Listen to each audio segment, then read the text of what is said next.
चलो आज हो गया हमारा 6 जनवरी। ठीक है, तो आज का पहला टॉपिक देखो। ये कुछ मिलिट्री एक्सरसाइज के न्यूज़ हैं। फिर इंडिया और यूएस के बीच कौन कौन से बेसिक एग्रीमेंट अभी रिसेंटली 5 सालों में साइन हुए हैं उसके बारे में है। और इंडिया और यूएस के रिश्ते के चैलेंजेस क्या क्या हैं वो हैं। तो ये सब चीज़ हम पढ़े हुए हैं लेकिन थोड़ा सा कंसोलिडेटेड वे में था, तो फिर से कर लेते हैं। ठीक है, तो देखो पहले कुछ मिलिट्री एक्सरसाइजेस देख लो। तो एक्सरसाइज युद्ध अभ्यास किसके बीच होता है? इंडिया यूएसए के बीच। एक है टाइगर क्लॉ, ये भी इंडिया यूएसए के बीच होता है। और एक है मालाबार एक्सरसाइज। इस मालाबार एक्सरसाइज में 4 कंट्रीज हैं, इंडिया, यूएसए, जापान और ऑस्ट्रेलिया। और यही चारों कंट्री तो जापान के ये क्वाड के मेंबर है ना। तो ये क्वाड के चारों मेंबर की मिलिट्री एक्सरसाइज है मालाबार एक्सरसाइज। एक बात ध्यान रखना, क्वाड की अपनी कोई ऑफिशियल मिलिट्री एक्सरसाइज नहीं है। ठीक, मालाबार एक्सरसाइज में 4 कंट्रीज शामिल हैं जो कि क्वाड के मेंबर्स हैं। इसलिए हम कई बार ऐसा बोल देते हैं कि ये क्वाड की कंट्रीज मिलकर एक एक्सरसाइज कर रही है जिसका नाम मालाबार एक्सरसाइज है। क्वाड में कोई ऐसा मिलिट्री एक्सरसाइज का जिक्र नहीं है, क्वाड की कोई मिलिट्री एक्सरसाइज नहीं है, ध्यान रखना।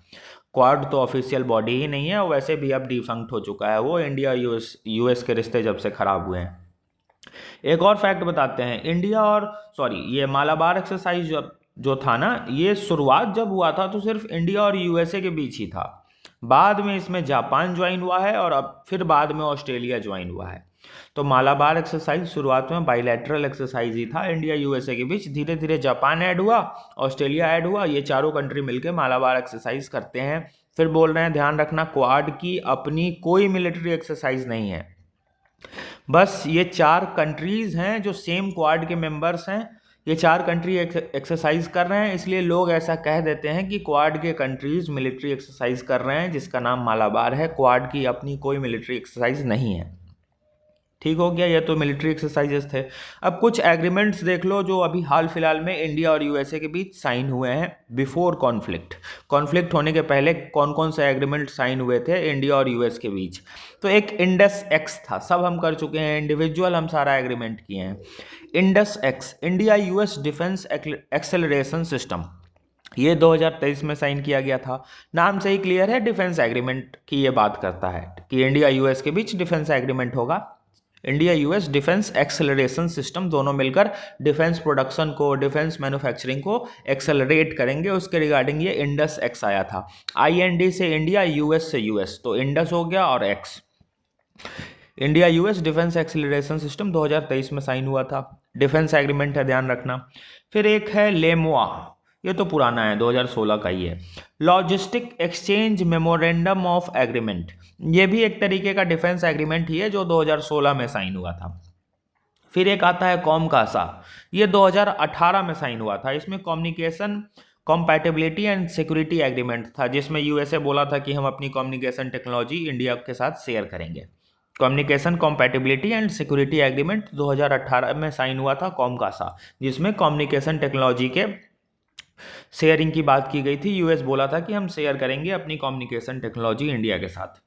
फिर बीका, यह है basic exchange and cooperation agreement, ये 2020 में साइन हुआ था। फिर एक आईसेट है। आईसेट क्या है? Initiative on critical and emerging technologies, ये भी डिटेल में किए हुए हैं, 2023 में ये साइन हुआ था। इसमें अलग अलग critical minerals, semiconductors, AI, electric vehicles, इन सब पे हम कॉपरेशन की बात कर रहे हैं। नाम से ही क्लियर है ना, क्रिटिकल एंड इमर्जिंग टेक्नोलॉजी। अब जितने टेक्नोलॉजीज इमर्ज होकर आ रहे हैं उसके बीच ये कॉपरेशन की बात करता है। तो critical minerals, semiconductors, electric vehicles, renewable energy, defence, इन्हीं सब की बात ये करता है। इन्हीं सब के बीच इंडिया और यूएस कोलैबोरेट करेंगे। आईसेट ये था। अभी कुछ समय पहले 2025 की शुरुआत में तुमको हम एक कराए थे इनिशिएटिव कॉम्पैक्ट। कॉम्पैक्ट इनिशिएटिव भी इंडिया यूएसए के बीच साइन है, ध्यान रखना। और वो कॉम्पैक्ट कुछ नहीं, यही आईसेट है। ट्रंप से पहले बिडेन थे ना अमेरिका में, तो इंडिया और अमेरिका, जब बिडेन प्रेसिडेंट था तो आईसेट साइन हुआ था 2023 में। लेकिन जैसे ही ट्रंप आए ना तो वो इस आईसेट का नाम बदल के कॉम्पैक्ट कर दिए थे। तो ध्यान रखना, आईसेट और कॉम्पैक्ट है सेम ही, दोनों क्रिटिकल और इमर्जिंग टेक्नोलॉजी के बीच ही कॉपरेशन की बात कर रहा है। बस आईसेट बिडेन के साथ साइन हुआ था और कॉम्पैक्ट ट्रंप के साथ साइन हुआ, तो ये ध्यान रखना। फिर एक है सौसा, ये क्या है? सिक्योरिटी ऑफ सप्लाई एग्रीमेंट, ये 2024 में साइन हुआ है। ठीक, तो ये बेसिक कुछ एग्रीमेंट्स हैं जो इवोल्यूशन ऑफ यूएस और इंडिया के रिलेशंस को भी बता रहे हैं कि इंडिया और यूएस के रिलेशन देखो 2016 से कैसे कैसे इवॉल्व होना शुरू हुए हैं। 2016 में लेमो आया, 18 में कॉमकासा आया, 20 में बीका आया, फिर हमारा 2023 में इंडसएक्स आया, फिर आईसेट आया, फिर सोसा आया, और अभी 2025 में निसार सैटेलाइट एक लॉन्च किया गया है जिसका फुल फॉर्म है NASA ISRO synthetic aperture radar. ये सैटेलाइट ज्वाइंटली लॉन्च किया गया है 2025 में, जो हम तुमको कराए भी थे कॉन्फ्लिक्ट होने के बाद कि कॉन्फ्लिक्ट यूएस किया है, टैरिफ भी लगाया है, फिर भी सैटेलाइट लॉन्च तो साथ में ही किया है। तो ये निसार सैटेलाइट है जिसको इंडिया और यूएसए दोनों साथ में मिलकर 2025 में लॉन्च किए हैं ताकि डिजास्टर रिजिलियंस अच्छा हो, एग्रीकल्चर अच्छा हो, इंफ्रास्ट्रक्चर प्लानिंग और टेक्निकल सपोर्ट मिलता रहे। ये सैटेलाइट है निसार एक, ठीक, NASA ISRO synthetic aperture radar. तो ये ध्यान रखना, ये कुछ रीसेंट एग्रीमेंट्स हैं जो इंडिया यूएसए के बीच हुए हैं।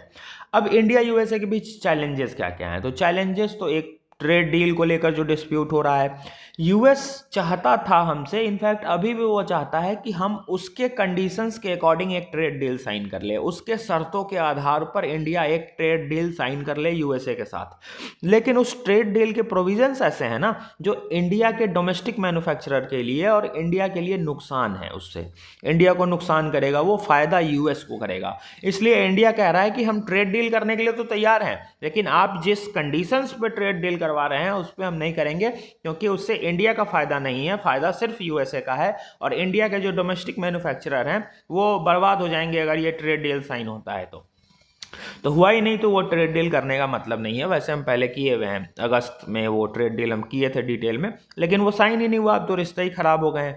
और वही ट्रेड डील डिसरप्ट हुआ जिस कारण से ट्रंप टैरिफ लगा दिए, टैरिफ का डिस्प्यूट शुरू हो गया। तो एक चैलेंज तो ये है।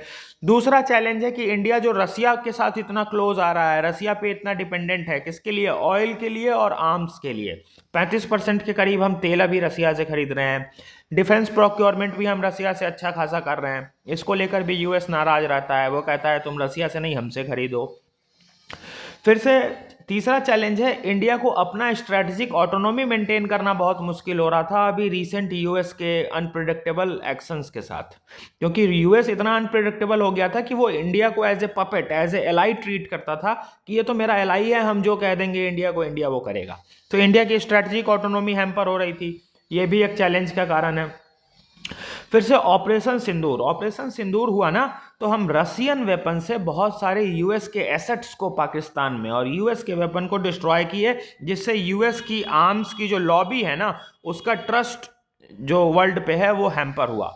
Hampers trust on US arms lobby, मतलब यूएस की जो हथियार बेचने वाली कंपनी है ना, उस पर जो दुनिया भरोसा करती थी कि यूएस से हथियार खरीदो, यूएस से हथियार खरीदो, वो थोड़ा सा भरोसा टूटा लोगों का यूएस पर से कि यार रसिया का वेपन तो इतना अच्छा किया, S-400 इतने सारे मिसाइल्स को न्यूट्रलाइज कर दिया, इंडिया का ब्रह्मोस इतना प्रिसाइज जाकर अटैक किया है पाकिस्तान में। तो यूएस के टेक्नोलॉजी पे थोड़ा सा ट्रस्ट डेफिसिट आया दुनिया का, ये भी एक कारण है जिस कारण से यूएस का आर्म्स ट्रेड डिक्लाइन हुआ।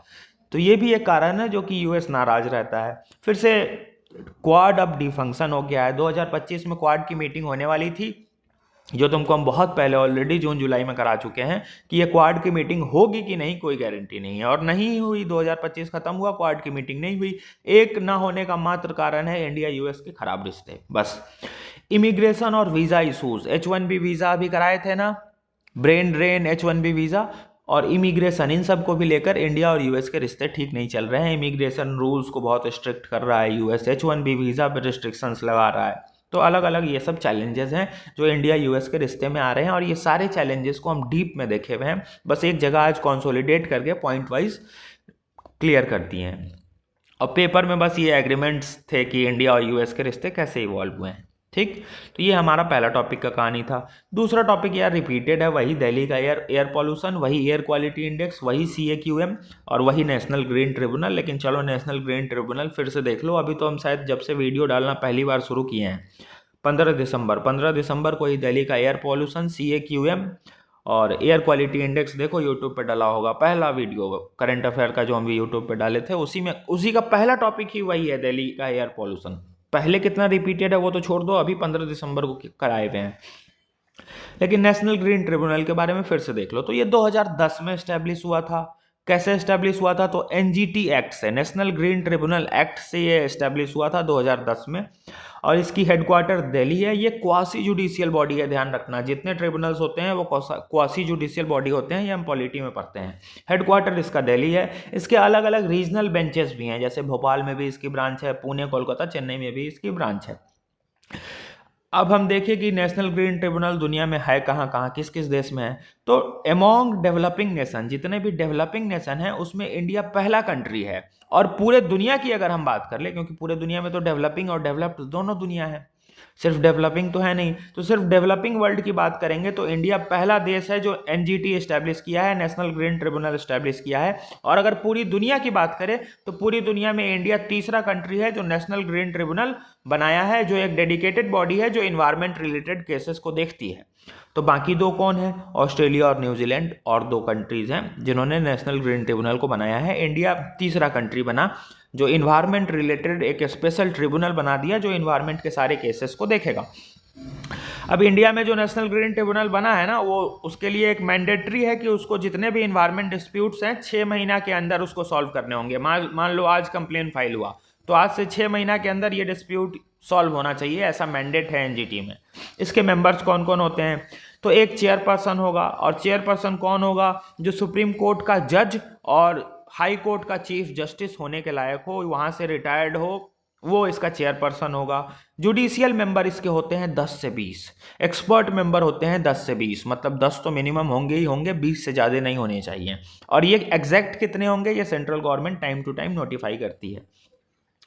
इसमें कुछ पार्ट टाइम मेंबर भी होते हैं और ये टेम्प्रोरी मेंबर होते हैं कि जब किसी एक स्पेशल मेंबर की हमको ज़रूरत पड़ती है, किसी स्पेशल डाइवर्सिफाइड नॉलेज की ज़रूरत पड़ती है इन्वायरमेंट से रिलेटेड केसेस को सॉल्व करने के लिए, तो हम पार्ट टाइम मेंबर्स को बुलाते हैं। वैसे मेंबर्स जिनकी उस फील्ड में एक्सपर्टीज़ है उनको हम एज ए एड लेने के लिए बुलाते हैं, एक केस के लिए वो आते हैं फिर चले जाते हैं। तो पार्ट टाइम मेंबर्स भी इसमें होते हैं जो कि परमानेंट नहीं होते हैं। अब इनका टेनर कितना होता है, तो 5 साल तक ये रहते हैं, 5 साल या 65 एज, जो भी पहले आ जाए, या तो 5 साल पहले पूरा हो जाए ये इनके टर्म का, या 65 साल इनकी एज हो जाए, जो भी पहले हो उसके अकॉर्डिंग इनको रिटायरमेंट मिल जाती है। अपॉइंटमेंट कौन करता है, तो गवर्नमेंट करता है सीजीआई के साथ कंसल्टेशन में, क्योंकि देखो ना चेयरपर्सन कौन है, सुप्रीम कोर्ट के जज हैं या किसी भी हाई कोर्ट के चीफ जस्टिस हैं, तो उनको अगर हमको अपॉइंट करना है, मेंबर इसका चेयरपर्सन बनाना है नेशनल ग्रीन ट्रिब्यूनल का, तो सीजीआई के साथ कंसल्टेशन में गवर्नमेंट को करना होगा, जो कि करती है government. Reappointment not allowed, reappointment allowed ही नहीं है। चेयरपर्सन, जुडिशियल एक्सपर्ट, कोई भी मेंबर इसमें दोबारा अपॉइंट नहीं हो सकता है, ध्यान रखना। अब यहाँ पे पार्ट टाइम मेंबर नहीं लिखा हुआ है रीअपॉइंटमेंट के लिए, तो पार्ट टाइम मेंबर तो टेम्प्रोरी मेंबर है ना, हम तुमको पहले ही बताए। तो पार्ट टाइम मेंबर के लिए ये रिस्ट्रिक्शन नहीं है कि वो रीअपॉइंटमेंट नहीं हो सकता है उनका, वो दोबारा किसी केस में आ जाएंगे पार्ट टाइम मेंबर बन के, उनके लिए कोई दिक्कत नहीं है। लेकिन जो ऑफिशियल मेंबर हैं जैसे कि चेयरपर्सन हो गए, जुडिशियल मेंबर हो गए, एक्सपर्ट मेंबर हो गए, ये दोबारा अपॉइंट नहीं होंगे। ठीक, ये हमारा दूसरा टॉपिक था। अब तीसरा टॉपिक देखो, तो तीसरा टॉपिक है यूएपीए। यूएपीए का फुल फॉर्म देखो, अनलॉफुल एक्टिविटीज प्रिवेंशन एक्ट 1967। याद करो जब हम टेररिज्म इन इंडिया डाले थे यूट्यूब पे वीडियो, उसमें भी इस यूएपीए का जिक्र किए थे और बताए थे कि मल्टीपल टाइम ये सब टॉपिक करंट अफेयर में आते रहते हैं। आज देखो आ गया है, और इससे पहले भी पता नहीं हम कितनी बार किए हुए हैं यूएपीए। तो इसका फुल फॉर्म है अनलॉफुल एक्टिविटीज़ प्रिवेंशन एक्ट, ये 1967 में आया था। इसका एम क्या है कि इंडिया में अनलॉफुल एक्टिविटीज़ को प्रिवेंट करेगा। अब अनलॉफुल एक्टिविटीज़ होगी क्या, तो देखो होगी कौन सी एक्टिविटीज़ को अनलॉफुल एक्टिविटीज़ कहा जाता है। Refers to any action intended to disrupt the territorial integrity and sovereignty of India, जो इंडिया की टेरिटोरियल इंटीग्रिटी और सोवरेनिटी को इम्पैक्ट करेगा, वैसा एक्टिविटी जो इंडिया के सोवरेनिटी और इंटीग्रिटी को थ्रेट पहुंचाए, उसको हम अनलॉफुल एक्टिविटीज़ मानते हैं, ये बोला गया। इसमें हाईएस्ट पनिशमेंट क्या है, तो डेथ पेनल्टी, मतलब इसमें हाईएस्ट लेवल की पनिशमेंट क्या मिल सकती है, अगर यूएपीए में चार्ज हो गई हो, ट्रायल हो गया है, एक्यूज्ड निकल गए हो, फाइनल हो गया, चार्जशीट बन गई, तुम विक्टिम ये एक्यूज्ड डिक्लेयर कर दिए गए, तो तुमको मैक्सिमम अगर सज़ा दी जा सकती है ना, तो फांसी तक की सज़ा का इसमें प्रोविज़न है। तो इसमें हाईएस्ट पनिशमेंट डेथ पेनल्टी है। इंडियन और फॉरेन नेशनल दोनों को इसमें चार्ज किया जा सकता है, अगर कोई फॉरेनर भी है वो भी अनलॉफुल एक्टिविटीज़ में पकड़ा गया है तो उसको भी यूएपीए में पकड़ लिया जाएगा। 180 दिन तक चार्जशीट बनाने की मैक्सिमम ड्यूरेशन है, ठीक है। और यहीं पे लफड़ा फंसता है। क्या लफड़ा फंसता है आगे क्रिटिसिज्म में बताएंगे इस एक्ट के। तो ध्यान रखना कि किसी को अरेस्ट किया गया है यूएपीए में तो उसकी चार्जशीट कितने दिन में तैयार करनी है? 180 दिन में। इसका मतलब ये 180 दिन तक बिना उसको कोर्ट के सामने ले गए चुपचाप बंद करके रखे रह सकते हैं। हम आज किसी आदमी को यूएपीए में उठा लेंगे, 180 दिन तक रखे रहेंगे। 180 दिन के बाद चार्जशीट बनाना है। देखो ना, चार्जशीट फाइल इन मैक्सिमम 180 दिन, 6 महीना का टाइम लेकर हम चार्जशीट बना सकते हैं। तो 180 दिन तक उसको जुडिशियरी के सामने हीबस कॉर्पस, जो हमारा एक रिट है ना कि to have the body within 24 hours nearby judicial magistrate, कि 24 घंटे के अंदर किसी भी अरेस्टेड पर्सन को नियर बाई जुडिशियल मजिस्ट्रेट के सामने पेश करना है, वो इस पे लागू नहीं होता है। इसी को हम प्रिवेंटिव डिटेंशन कहते हैं। और प्रिवेंटिव डिटेंशन जब कराए थे करंट अफेयर में तो बोले थे कि सरकार अलग अलग लॉ, यूएपीए, पीएमएलए, इन सब का इस्तेमाल करके प्रिवेंटिव डिटेंशन में लोगों को उठा लेती है, क्योंकि 6 महीने तक तो यहाँ चार्जशीट बनाने की ज़रूरत ही नहीं है। मैक्सिमम टाइम ड्यूरेशन चार्जशीट बनाने की 6 महीना दिए हुआ है, जिस कारण से किसी को भी उठा कर ले आओ, 180 दिन तक रखे रहो, उसके बाद चार्जशीट तुम कोर्ट में ले जाकर सबमिट कर सकते हो, उससे पहले नीड नहीं है। अब 2004 में एक अमेंडमेंट किया गया था इस एक्ट में। अमेंडमेंट में क्या बोल दिया गया कि अब यूएपीए में टेररिस्ट एक्ट भी शामिल हो जाएंगे। टेररिस्ट एक्ट को भी इसमें ऐड कर लिया गया। देखो, पहले सिर्फ अनलॉफुल एक्टिविटीज था, 2004 में अमेंडमेंट किया गया और टेररिस्ट एक्ट को भी इस यूएपीए के एम्बिट में जोड़ दिया गया। ये एक्ट एम्पावर करता है, किसको एम्पावर करता है? डीजी को, director general of NIA, national investigation agency का जो डायरेक्टर जनरल होगा वो अप्रूवल दे सकता है सीजर और अटैचमेंट ऑफ प्रॉपर्टी। वो अगर किसी को यूएपीए में ट्रायल कर रहा है ना, तो किसी भी प्रॉपर्टी का सीजर, की इस प्रॉपर्टी को लॉक करो, ये इस प्रॉपर्टी पे वो जो लिखा रहता है ना, मोहर, लाल सील लगा देते हैं कि ये अब सील हो गया हुआ है। क्या बोलते हैं वो टर्म, मेरे माइंड से निकल गया अचानक। तो वो प्रॉपर्टी सीजर का पावर है डायरेक्टर जनरल के पास। और ऑफिसर जो होते हैं एनआईए के, और जो ऑफिसर होंगे इंस्पेक्टर रैंक और इंस्पेक्टर रैंक से ऊपर के ऑफिसर जो होंगे, वही केसेस ऑफ टेररिज्म देखते हैं। तो यूएपीए एम्पावर करता है कि जो एनआईए के ऑफिसर हैं, जो इंस्पेक्टर या इंस्पेक्टर से ऊपर के रैंक के ऑफिसर हैं, वो टेररिज्म से रिगार्डिंग केसेस को देख सकते हैं। पहला तो ये। अब दूसरा देखो, स्टेट लेवल में नॉर्मल पुलिस भी तो है, एसएचओ बैठते हैं, सीओ बैठते हैं, फिर आईपीएस उन सबको हेड करता है। तो स्टेट लेवल में कौन टेररिज्म के केसेस को देख सकता है? तो ये डीएसपी या एसीपी रैंक या उससे ऊपर का ऑफिसर ही स्टेट लेवल पे देख सकता है। लेकिन जब केस यूएपीए में चलेगा, एनआईए, नेशनल इन्वेस्टिगेशन एजेंसी अगर इन्वेस्टिगेट कर रही है, तो उसका इंस्पेक्टर या इंस्पेक्टर रैंक से ऊपर का ऑफिसर केसेस देख सकता है। लेकिन स्टेट में क्या इंस्पेक्टर देख सकता है? नहीं देख सकता है। स्टेट में अगर केसेस देखना होगा, स्टेट की एजेंसी, स्टेट की पुलिस अगर टेररिज्म का केस देख रही है, तो डीएसपी रैंक का ऑफिसर या एसीपी रैंक का ऑफिसर या उससे ऊपर के ही रैंक के ऑफिसर को टेररिज्म के केसेस देखने की अथॉरिटी है। उससे नीचे का ऑफिसर स्टेट लेवल पे टेररिज्म के केसेस नहीं देख सकता है, इन्वेस्टिगेट नहीं कर सकता है। लेकिन अगर इन्वेस्टिगेशन एनआईए कर रही है, तो उसका इंस्पेक्टर या इंस्पेक्टर रैंक से ऊपर का जो भी ऑफिसर होगा वो इन्वेस्टिगेट कर सकता है। ठीक, चलो अब बेनिफिट्स देखो, यूएपीए के फायदे क्या क्या हुए हैं। तो हमारी नेशनल सिक्योरिटी इंश्योर होती है, टेररिज्म इससे कंट्रोल होता है, सिटीजन्स को हम प्रोटेक्ट करते हैं, और इफेक्टिव इम्प्लीमेंटेशन होता है पीस का, लॉ एंड ऑर्डर का, इन सब का। कम्युनिटी में सोवर्निटी और इंटीग्रिटी इंडिया की मेंटेन रहती है। ये सब फायदे हैं। लेकिन क्रिटिसिज्म ज़्यादा है। क्रिटिसिज्म ज़्यादा ऐसे हैं कि बहुत ही वेग डिफिनीशन इसमें दिया हुआ है। वेग डिफिनीशन मतलब क्लियर कट डेफिनीशन है ही नहीं। जैसे अनलॉफुल एक्टिविटीज़ और टेररिस्ट एक्ट, तुम कौन से एक्ट को टेररिस्ट एक्ट मानोगे, ये पता ही नहीं है। पहले तो सरकार एक ऑर्गेनाइजेशन को टेररिस्ट डिक्लेयर करती थी, जैसे जैसे मोहम्मद, लश्कर तैयबा, ये सब एक ऑर्गेनाइजेशन है, ठीक। लेकिन इसमें अमेंडमेंट किया गया, बाद में ये बोला गया कि हम एक इंडिविजुअल को भी टेररिस्ट डिक्लेयर कर सकते हैं, एक सिंगल आदमी को भी, ठीक है। लोन वुल्फ टेररिज्म कराए थे ना टेररिज्म में। लोन वुल्फ में क्या है कि इसका किसी आदमी, किसी ऑर्गेनाइजेशन से लेना देना नहीं है, वो अकेला निकला, अटैक कर दिया। तो लोन वुल्फ टेररिज्म कराए थे ना, जो पहला वीडियो यूट्यूब पे डला है, देखना, उसमें लोन वुल्फ टेररिज्म हम कराए थे। उसी लोन वुल्फ टेररिज्म को टैकल करने के लिए हम इसमें अमेंडमेंट किए कि किसी एक आदमी को भी हम टेररिस्ट डिक्लेयर कर सकते हैं। लेकिन क्रिटिसिज्म ये है कि टेररिस्ट एक्ट होगा क्या, या फिर अनलॉफुल एक्टिविटीज हम किसको मानेंगे, इसकी क्लियर कट डेफिनेशन ही नहीं है, बहुत ही वेग डेफिनेशन है। जैसे कि देखो यहाँ पे अनलॉफुल एक्टिविटीज में क्या लिखा हुआ है, कोई भी एक्शन जो इंडिया की टेरिटोरियल इंटीग्रिटी और सोवरेनिटी को डिसरप्ट करेगा उसको यूएपीए मान लिया जाएगा। तो कौन सी कैसी एक्टिविटी, अब मान लो हम रोड पे चलते हुए क्रिटिसाइज कर रहे हैं गवर्नमेंट को कि नहीं गवर्नमेंट की नीति अच्छी नहीं है, रोड सही नहीं बनाया है, ये है वो है, रोड में देखो गड्ढे कितने हैं, नाला देखो साफ नहीं है, देखो एयर पॉल्यूशन कितना है, और अचानक से एक पुलिस वाला आएगा हमको उठा लेगा चलो यूएपीए में। क्यों? क्योंकि तुम गवर्नमेंट के खिलाफ बोल रहे हो। गवर्नमेंट अपने आप में भारत सरकार है, तुमने भारत सरकार की सोवरेनिटी को हैम्पर पहुंचाने की कोशिश की है, मतलब इंडिया की सोवरेनिटी को हैम्पर पहुंचाने की कोशिश की है। अब चलो तुम यूएपीए में 6 महीने तक बैठे रहो।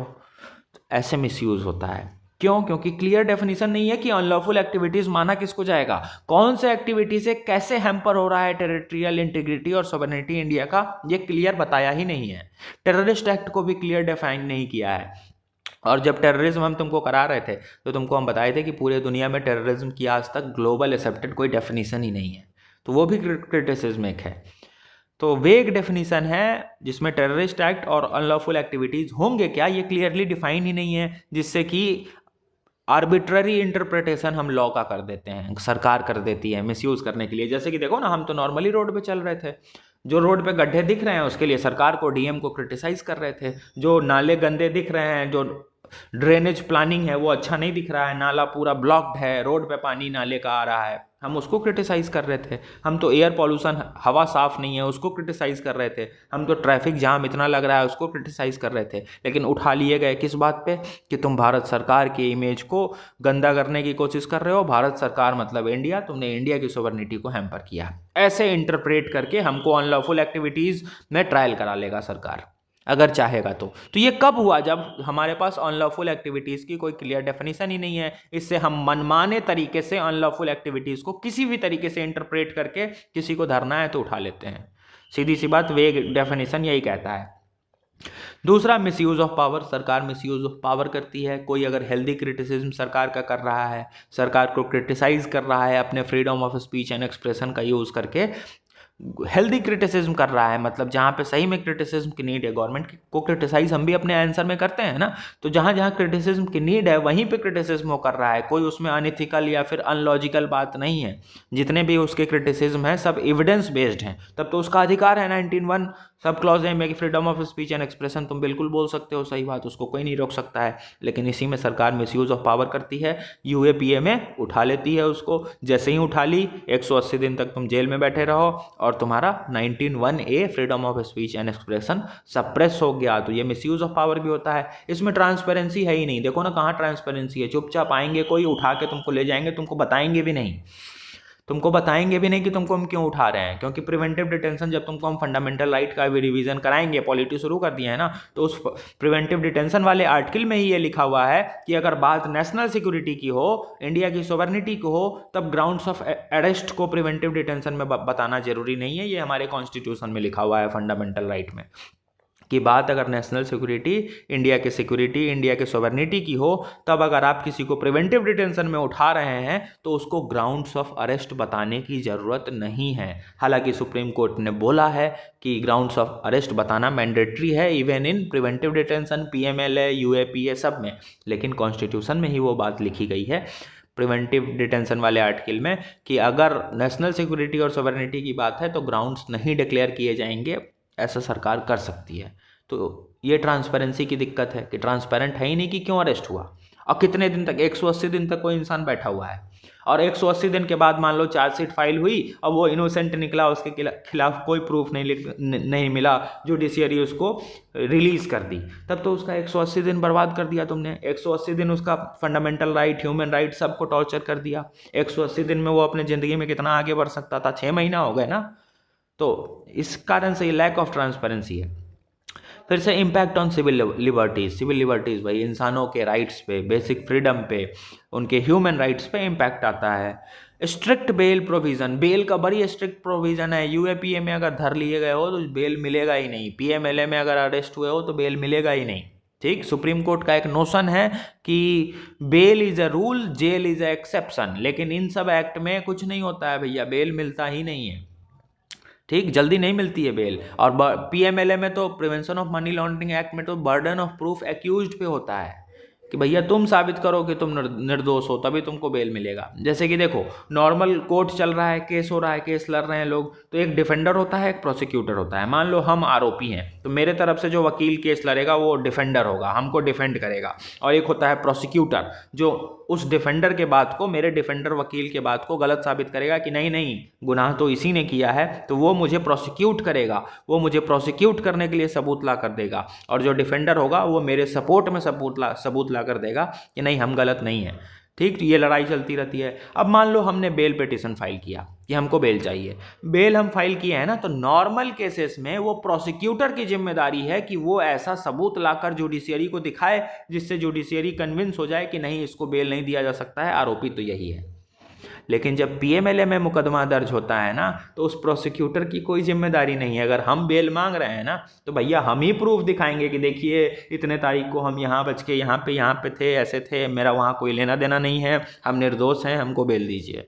तो burden of proof PMLA act में इंसान पे आ जाता है जो फंसा हुआ है, लेकिन नॉर्मल केस में प्रोसिक्यूटर की जिम्मेदारी है कि वो आपको गलत साबित करेगा। ठीक है, तो बेल की प्रोविजंस बहुत स्ट्रिक्ट होती है इन एक्ट्स में। प्रिवेंटिव डिटेंशन हो जाता है भाई, 180 दिन तक बिना चार्जशीट के अरेस्ट किए हुए हैं, कोई जुडिशियरी के सामने पेश करने की जरूरत नहीं है। 180 दिन तक तुम चुपचाप पकड़े धरे रहोगे जेल में, कोई तुमको पूछने नहीं आएगा, कुछ नहीं तुम कर पाओगे। जो होना है 181वां दिन, 181th डे जो होना है वो होगा, 180 दिन तक कुछ नहीं होगा।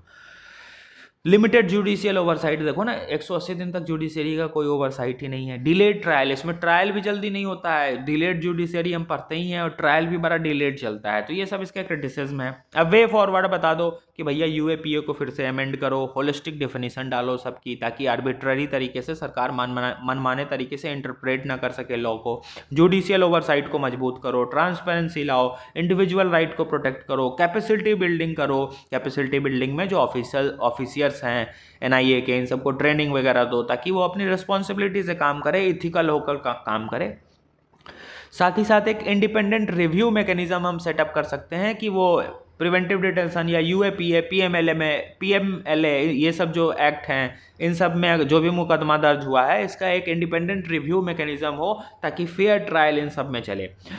प्रोटेक्शन दो विसिल ब्लोअर्स को। विसिल ब्लोअर्स कौन होते हैं? वैसे लोग जो आवाज़ उठाते हैं, उनको हम विसिल ब्लोअर्स कहते हैं। देखो, विसिल ब्लो करने से आवाज़ होती है, सीटी बजती है, तो वैसे लोग जो आवाज़ उठा रहे हैं सरकार के खिलाफ या फिर सोसाइटी में जो कुछ गलत हो रहा है उसके खिलाफ, उनको हम विसिल ब्लोअर्स कहते हैं। ठीक, तो विसिल ब्लोअर्स अगर आवाज़ उठाते हैं ना कि सरकार यूएपीए का मिसयूज़ कर रही है, तो उनके जान को थ्रेट हो जाता है। मर्डर्स हुए हैं, राइट टू इन्फॉर्मेशन एक्ट में कितने विसिल ब्लोअर्स को मार दिया गया है, डाटा के साथ तुमको हम कराए हुए हैं, सीधा किलिंग हो जाती है। ठीक, तो प्रोटेक्शन दो विसिल ब्लोअर्स को, और टाइम बाउंड इन्वेस्टिगेशन कराओ, और ट्रायल जो हो रहा है उसको भी टाइम बाउंड कराओ, डिलेड ट्रायल ना हो, ऊपर जो क्रिटिसिज्म बताएं, तो ये इसका सॉल्यूशन है। एक प्रीलिम्स के लिए फैक्ट ध्यान रखना, इसी यूएपीए का एक सेक्शन है 43D सब क्लॉज 5। इस सेक्शन में क्या है? कोर्ट टू एसेस, कोर्ट जो है वो एसेस करेगा। क्या एसेस करेगा? Accusations and prima fascia true, कि जो भी एक्यूजेशंस लगाए गए हैं, आर प्राइमा फेसिया ट्रू, जो भी आरोप लगाए गए हैं तुम पे यूएपीए में, वो सही हैं कि गलत, वो प्राइमा फेसिया सही दिख रहे हैं कि गलत। अगर सही दिख रहे हैं तो तुम्हारा बेल रिजेक्ट कर दिया जाएगा, अगर गलत दिख रहे हैं तो तुम्हारा बेल एक्सेप्ट हो सकता है। लेकिन 99.9% केसेस में वो जो बेल है वो रिजेक्ट ही होता है। जुडिशियरी के सामने पहले तो डिलेड पहुंचता है और बेल रिजेक्ट ही होता है। ठीक, तो ये 43D सब क्लॉज 5 जो है वो बेल रिजेक्शन से रिगार्डिंग है, कि अगर आपके खिलाफ जो एक्यूजेशंस आरोप लगाए गए हैं वो अगर प्राइमा फेसिया ट्रू दिख रहे हैं ना, प्राइमा फेसिया मतलब ऊपर ट्रू दिख रहे हैं, तो वो ऊपर ट्रू तो कुछ दिखा देंगे ना भाई, व्हाट्सएप चैट एडिट करके डाल देंगे, वो ऊपर तो ट्रू दिख रहा है, सही है दिख रहा है, तो जुडिशियरी रिजेक्ट कर ही देगी। डीप इन्वेस्टिगेशन हो तब तो पता चले कि ये जो एविडेंस डाले गए हैं एजेंसी की तरफ से, ये एविडेंस सही में ऑथेंटिक हैं कि फ्रेम किए गए हैं। क्योंकि एनआईए और पुलिस वालों को इन्वेस्टिगेशन ये एविडेंस फ्रेम करने में कितना देर लगेगा? 5 मिनट में नहीं लगेगा, उनके 24 घंटे काम में वही षड्यंत्रबाजी और लॉबाजी चलते रहती है। दिन भर वो कानून के धारा और सबूत से ही खेलते हैं। तो वो लोग अगर अपनी पे आ जाए तो किसी को भी बर्बाद कर देंगे, किसी के भी खिलाफ कैसा भी वो सब वो फ्रेम कर देंगे एविडेंस को, जिसको कि गलत साबित करना बहुत मुश्किल हो जाएगा। वैसे भी डिलेड जुडिशियरी चलती है, तो प्राइमा फेसिया ट्रू तो दिख ही जाएगा वो, इसीलिए 99.999% केसेस में बेल रिजेक्ट हो जाते हैं कि नहीं भैया जो सबूत डाली है एजेंसी ने वो तो सही दिख रहा है। तो ऑब्वियस सी बात है सही दिखेगी। एनआईए नेशनल इन्वेस्टिगेशन एजेंसी है, वो कोर्ट के सामने गलत सबूत, ऐसा सबूत काहे डालेगी जो प्राइमा फेसिया ट्रू ना लगे। ठीक, तो ये 43D सब क्लॉज 5 ध्यान रखना, ये बेल से रिगार्डिंग सेक्शन है। अब ट्रेड डाइवर्सिफिकेशन, ये छोटा सा टॉपिक है, टॉपिक भी नहीं, ये डाटा है। देखो हम बात कर रहे हैं कि इंडिया को अपने ट्रेड को डाइवर्सिफाई करने की ज़रूरत है, एक्सपोर्ट भी और इंपोर्ट भी, ताकि हमारी स्ट्रेटजिक ऑटोनॉमी मेंटेन रहे। ये तो हम पढ़ते हैं कि किसी एक देश पे हम डिपेंडेंट ना रहे, ना ही एक्सपोर्ट के लिए ना ही इंपोर्ट के लिए, क्योंकि उस देश से अगर रिश्ते खराब हुए तो एक्सपोर्ट इंपोर्ट जो भी कर रहे हैं वो हैम्पर हो जाएगा। तो अभी यूएस का टैरिफ लगा है इंडिया पे, तो यूएस का टैरिफ ना हर एक प्रोडक्ट, हर एक गुड्स पे, हर एक कमोडिटी पे नहीं लगा है। जिन गुड्स पे लगा है उनकी तो एक्सपोर्ट इंडिया से जो हो रही थी यूएस को वो डिक्लाइन हो गई है, लेकिन जिन पे नहीं लगा है उन प्रोडक्ट्स का एक्सपोर्ट राइज हो गया है। जैसे स्मार्टफोन और इलेक्ट्रिक मशीनरी पे टैरिफ नहीं लगा था तो इनका एक्सपोर्ट राइज हो गया है। पर्ल्स और precious stones, gold, cotton, marine products, इन सब पे टैरिफ लगा था तो इन सब का एक्सपोर्ट डिक्लाइन हो गया है। अब डिक्लाइन तो हो गया है तो इंडिया इसको डाइवर्सिफाई भी कर रहा है। कैसे? मरीन प्रोडक्ट्स को इंडिया चाइना, स्पेन में ज़्यादा एक्सपोर्ट करना शुरू कर दिया है, तो हम ट्रेड डाइवर्सिफिकेशन कर रहे हैं। तो उसका एक ही एग्जांपल है जो हम यूज़ कर सकते हैं कि यूएस के टैरिफ से हमारा मरीन प्रोडक्ट हैम्पर हुआ, उसकी एक्सपोर्ट डिक्लाइन हुई, तो अब हम मरीन प्रोडक्ट का एक्सपोर्ट चाइना और स्पेन में और नीदरलैंड वगैरह कंट्रीज़ हैं उनमें ज़्यादा कर रहे हैं, हमने डाइवर्सिफाई किया। और यूएस के टैरिफ से जो प्रोडक्ट हमारा हैम्पर नहीं हुआ, मतलब वैसा प्रोडक्ट जिस पे यूएस का टैरिफ नहीं लगा, जैसे स्मार्टफोन, इलेक्ट्रिक मशीनरी, इन सब का एक्सपोर्ट यूएस में ही बढ़ा दिए हैं। ठीक, तो ये ट्रेड डाइवर्सिफिकेशन था। एक पांचवा टॉपिक देखो, मॉनरॉक डॉक्ट्रिन। ये मॉनरॉक डॉक्ट्रिन क्या है? तो ये यूएस के फॉरेन पॉलिसी का हिस्सा है। ये सीधी सी बात, इसका एम ये है कि वेस्टर्न हेमिस्फीयर में, अमेरिकाज वाले रीजन में, वेस्टर्न हेमिस्फीयर में कोई भी यूरोपियन आएगा तो हम उसके खिलाफ एक्शन लेंगे। सीधी सी बात, किसी भी यूरोपियन इंटरवेंशंस को अमेरिका में आने से रोकना है, इसका एम यही है। West hemisphere exclusively for USA, मतलब जो वेस्ट हेमिस्फीयर है ना वो पूरा यूएस के लिए है। अरे नॉर्मल घूमने जाओ, ट्रेड करो, ये सब ठीक है, लेकिन तुम कुछ भी आर्बिट्ररी वे में आओगे ना, जैसे चाइना आ गया है श्रीलंका के ग्वादर पे, वैसे आओगे तो उठा लिए जाओगे, तो मतलब स्ट्रिक्ट एक्शन उस पर यूएस ले लेगा, ऐसा कहता है यूएस की ये मॉनरॉक डॉक्ट्रिन ही कहती है। ये 1823 की डॉक्ट्रिन है, 1823 में आई थी। उस टाइम पे यूएस के प्रेसिडेंट थे जेम्स मोनरो, उन्हीं के नाम पे ये मॉनरो डॉक्ट्रिन है 1823 की। और यूएस ने जो अभी वेनेजुएला में कांड कर दिया है ना, उस कांड को जस्टिफाई किया है कि ये तो हम मॉनरो डॉक्ट्रिन का पालन कर रहे हैं। ठीक, 1904 में एक अमेंडमेंट किया गया इस मॉनरो डॉक्ट्रिन में, और बोला यह गया कि लैटिन अमेरिका को भी इसमें हम इस डॉक्ट्रिन में ऐड कर लेते हैं। मतलब अब लैटिन अमेरिका में भी कोई यूरोपियन आया या किसी ने आंख दिखाई तो यूएस उस पर एक्शन ले लेगा। ठीक, तो ये ध्यान रखना, पूरा western hemisphere exclusively for US. ये छोटा सा फैक्ट था, इससे प्रीलिम्स में सवाल आ सकता है, पक्का आ सकता है। Monroe doctrine recently seen in news is related with what.